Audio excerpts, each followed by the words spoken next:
Hi friend, দেখো এখন আমরা রোদের মধ্যে বেড়ালাম ভোট দিতে। মা আর আমি, বাবা পিছনে আছে, আসছে। দেখো ফ্রেন্ড, গ্রামের ভিতর দিয়ে যাচ্ছি আমরা। একটু রৌদ্রটা কমেছে, নাহলে মাঝখানে একটু রৌদ্রটা বেশি উঠেছিল। সকালবেলায় ঠিক ছিল, সকাল সকাল চলে গেলে হতো। যতবার গেছি সকাল সকালই গেছি, কিন্তু কাজে দেরি না। আজকে একটু উঠতে দেরি, কোনো ইয়ে নেই, টেনশন নেই, উঠতে দেরি হয়ে গেছে।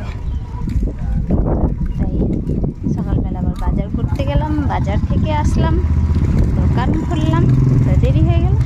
তাই জন্য ভাবলাম দোকানটাকে বন্ধ করেই দুপুরবেলার দিকে যাই। চলে এসেছি, আরেকটু হলেই পৌঁছে যাব, আরেকটু হলেই পৌঁছে যাব। এই চলে আসলাম।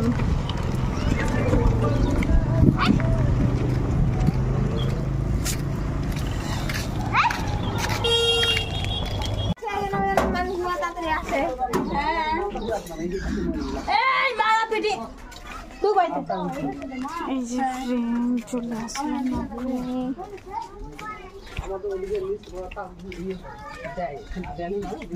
তোমারটা ধরলে তোমা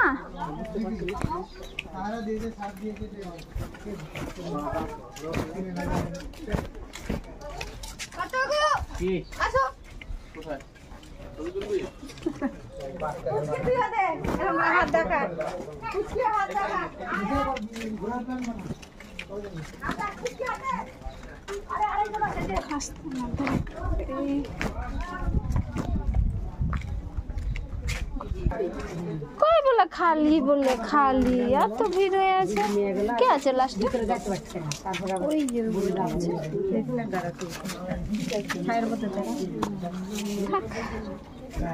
আবার রোদ্র লাগবে, মাথা দিকে দিয়ে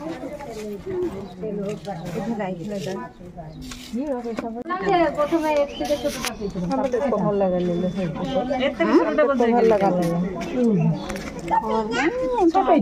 আমার পর থেকে বাড়ালাম বলুন হতো, এত বড় হতো।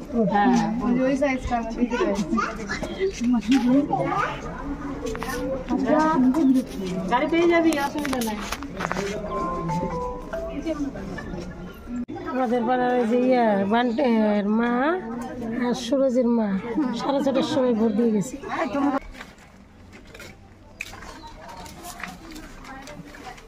পূর্ণিদের বাড়ি বসবা? তোমাকে বলছি না, সে বলছে।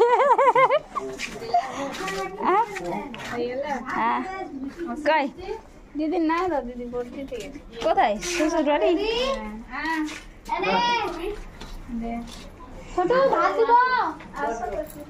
কি করছো? না আমি খাই না বেলটেল। না না ঠিক আছে, বসি এখানে, আজকে ঠান্ডাই আছে। হাই ফ্রেন্ড, দেখো আমাদের ভোট দেওয়া হয়ে গেল।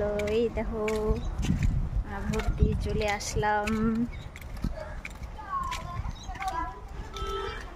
হাঁটতে হাঁটতে পা ব্যথা হয়ে গেল।